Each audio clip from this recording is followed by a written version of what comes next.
राधे राधे। परमात्मा को पाने का सबसे सरल साधन है प्रेम।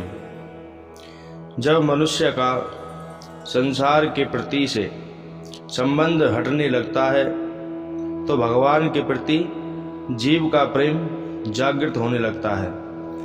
कितने आश्चर्य की बात है कि जो ईश्वर हर जगह हर जीव के अंदर विद्यमान रहता है, विराजमान रहता है, वह तो प्रिय नहीं लगता है। जो हर समय शाश्वत नहीं है, जो हर समय बदलता रहता है, वह संसार मनुष्य को अति प्रिय लगता है, उसी से प्रेम करता है। जब तक जीव संसार के प्रति आसक्त है, आसक्त का मतलब है बंधा हुआ, तब तक वह जीव परमात्मा से प्रेम नहीं कर सकता। केवल प्रेम करने का पाखंड करता है। संसार की चीजों का सुख ही भगवान के प्रेम में सबसे बड़ा बाधक है, कारण है। यदि जीव सांसारिक वस्तुओं का धीरे धीरे त्याग करता चला जाए तो वह भगवान के प्रेम को प्राप्त कर सकता है। जब तक मनुष्य इस नाशवान शरीर, नाशवान संसार की तरफ अपना लगाव रखेगा, फिर चाहे मनुष्य कितने साधन करता रहे, चाहे वह अन्न छोड़ दे, चाहे तप करने लगे, चाहे दिन रात मंत्र जपता रहे, कुछ भी करता रहे, चाहे भक्ति का ढोंग पाखंड करता रहे, वह भगवान के प्रेम को पाने की तो दूर की बात है, वह अनुभव भी नहीं कर सकता है। भगवान में अनन्य प्रेम का नाम ही राधा तत्व है। भगवान में प्रेम होने के समान कोई भजन नहीं है। भगवत प्रेम यज्ञ, तप, दान, व्रत, तीर्थ आदि के करने से प्राप्त नहीं होता है। वह भगवान में अपने पन से प्राप्त होता है। तपस्या करने से प्रेम नहीं मिलता है, बल्कि शक्ति प्राप्त होती है। प्रेम प्राप्त होता है भगवान को अपना बनाने से, मानने से। भगवान के प्रति अपना पन कैसा होना चाहिए? नरसिंह भगत जैसा, प्रहलाद भगत जैसा, मीरा जैसा, इन जैसा अपनापन होना चाहिए। भगवत प्रेम में जो अपार रस है वह ज्ञान में नहीं है।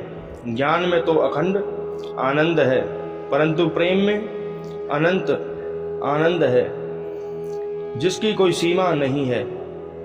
भगवान की तरफ खिंचाव ही भक्ति है, और भक्ति कभी पूर्ण नहीं होती है, वह तो दिनों दिन बढ़ती रहती है। सच्ची भक्ति आजकल के लोगों जैसी नहीं। भगवान से कुछ मांगने की इच्छा है तो भक्ति करते हैं, और जब इच्छा पूर्ण हुई तो भक्ति समाप्त हो जाती है। यह ना तो भक्ति है, ना ही भगवान से प्रेम है। यह तो एक सौदा है, व्यापार है।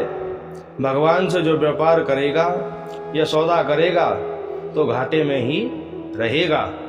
इसीलिए जिस प्रकार परमात्मा से मिलना अवश्य भावी है, उनसे प्रेम करो, और जिस संसार से बिछड़ना तय है उस संसार की सेवा करो। प्रेम मत करो। सच्चा प्रेम वही होता है जहाँ अपने सुख और स्वार्थ की गंध भी नहीं होती है। भगवत प्रेम मुक्ति से भी आगे की चीज है। मुक्ति तक तो जीव संसार रस का अनुभव करने वाला होता है, परंतु भगवत प्रेम में वह रस का दाता बन जाता है, रस प्रदान करने वाला हो जाता है। ज्ञान के मार्ग से दुख और बंधन मिट जाता है, और जीव अपने स्वरूप में ही स्थित हो जाता है, पर मिलता कुछ भी नहीं है। परंतु भक्ति मार्ग में जीव प्रतिक्षण भगवत प्रेम में बढ़ता जाता है। ज्ञान के बिना प्रेम मोह में चला जाता है, और मोह का अर्थ है संसार की माया। और प्रेम के बिना ज्ञान शून्यता में चला जाता है। मतलब जहाँ प्रेम नहीं होता वहाँ से ज्ञान भी नहीं होता। जिस जीव के अंदर भक्ति के संस्कार हैं और कृपा का आश्रय है, उसको मुक्ति से संतोष नहीं मिलता है। भगवान की कृपा उसकी मुक्ति के रस को फीका करके प्रेम का अंतर रस प्रदान कर देती है। भोगों की इच्छा का अंत होता है, परंतु प्रेम पिपासा का न तो अंत होता है और न ही पूर्ति होती है। वह तो प्रतिक्षण बढ़ती ही रहती है। संसार में तो आकर्षण और विकर्षण दोनों होते हैं। इनका अर्थ है रुचि और अरुचि का होना, परंतु परमात्मा में आकर्षण ही आकर्षण होता है, विकर्षण तो होता ही नहीं है। इसलिए जीव को चाहिए कि वह परमात्मा के द्वारा रचे हुए संसार से प्रेम न करके केवल भगवान से प्रेम करे, उसके नाम से प्रेम करे। इसी प्रेम के आधार पर भगवान को मानना सरल है, मनाना सरल है और किसी भी साधन की जरूरत नहीं होती। जहाँ पर सच्चा प्रेम होता है, प्रेम का अर्थ है भगवान के प्रति अपनापन और पूर्ण समर्पण। जय श्री कृष्ण, जय श्री राधे।